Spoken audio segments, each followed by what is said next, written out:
What's up, guys? Chris from Hair Loss from Steroids. I want to talk about something common out there that seems to be a test. It's called the hair pull test. And supposedly, this test is a very unscientific way to diagnose yourself that you're starting to lose hair. I'll talk about that. And it has some validity, but maybe not what the average person knows it to be. So, the test is this: guy or girl thinks he's losing hair, put his hand in his hair like that, pull it out, and see if he gets any hairs.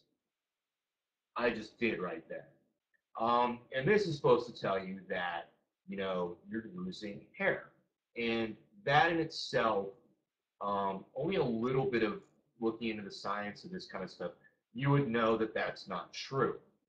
The amount of hair you're losing is not always representative of if you're actually losing hair.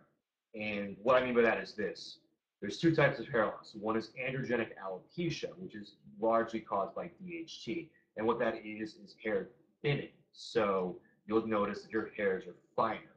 Now, there's other hair loss, which is simply shedding. Now, your hair will come out, but it will just regrow later. There's a hair cycle. The growing phase is the anagen stage. And then there's the telogen phase where it falls out. And in between, there's a slight resting phase that before it enters the telogen phase and falls out. So with this hair pull test,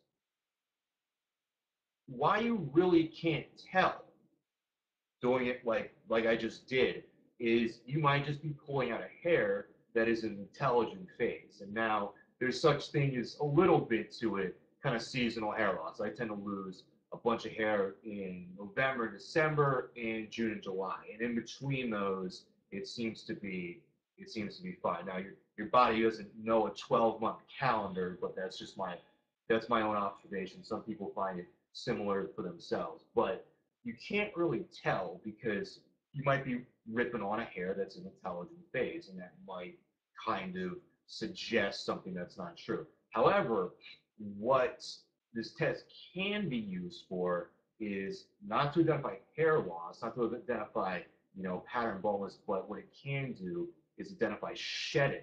And you might want to check out my video of androgenic alopecia hair loss versus shedding hair loss. Shedding hair loss, like I said, is just normal. Hair falls out, grows back. Like not, you have the majority of your head, like pretty much the majority of the hair you lose is just shedding throughout the period of life. Because I know, at least for me, that I would probably be bald like 20 times over if every hair that was lost was completely lost. It's obviously not the case. So to identify shedding, and this is hard to do, and this is not foolproof either. I'm just going to give some perspective to this hair pull test. What do you want to do if you're a guy to identify if you're shedding? And there might be reasons to identify if you're shedding. Uh, for instance, if you're taking something that shouldn't normally cause hair loss but can, for instance, a medication, thyroid hormone, antidepressants, anti-inflammatories, or in the bodybuilding world, this is hair loss from steroids, HGH, or a peptide, or even maybe you're megadosing vitamins or something, or just introduce something new to your system, um, like maybe you're drinking a hell of a lot of Diet Coke, which I don't think does anything. There was another video on that, but you introduce something new to your system, you think you have more hair loss, you're not sure, what's going on? This is shedding, is an androgenic alopecia. It's very unlikely to be androgenic alopecia unless what you're taking is raising your DHT levels or your testosterone levels. Now, let's say something like an antidepressant, okay? I I don't take those, but you take it and it affects neurotransmitters. The majority of them affect serotonin. There's a handful that affect dopamine, or less than a handful, dopamine, norepinephrine, SNRI, but the majority affect serotonin. So that shouldn't cause hair loss. Serotonin level going up, serotonin level going down, that shouldn't cause permanent hair loss. But as you know, if you watch my videos, when they do fluctuate, you can get it. So to test if you're in shedding mode, you're going to want to actually go for hairs that wouldn't that that aren't that are in regions that are not ever affected by male pattern baldness. That would be the sides here, down to way back, and it varies person to person which zones are. But this one is generally safe. And I always talk about the character George Costanza on Seinfeld, or even Terry Bradshaw on Fox NFL Sunday. Um, they have otherwise like full hair here, but not on top and not in the front. So you're gonna want to go to one of those zones, okay? One of the zones that's not affected by it, and try to pull your hair out there.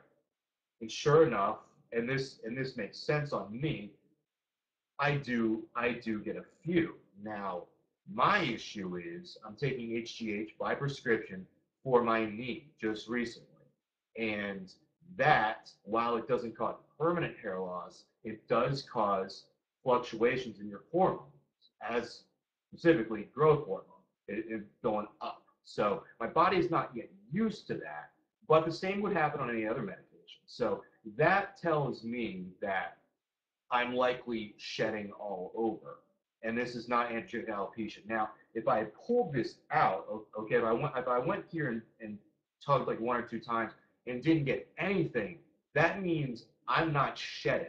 And the reason for that is this zone is not affected by androgenic alopecia. The only time the hair will fall out from here is when it is starting to shed, even if it's natural, starting to shed. So this hair should be much more resistant than this, okay? So if you find hair here, you're likely in the shedding phase pretty much all over, because shedding, unlike androgenic alopecia, is going to be all over your head, um, diffuse all over your head. It'll come back, but it's pretty much, all over. So that's some perspective on the hair pull test. If you pull hairs out from here, you're likely in a more shedding phase. The majority of your hairs are pretty much in the telogen phase. It's okay.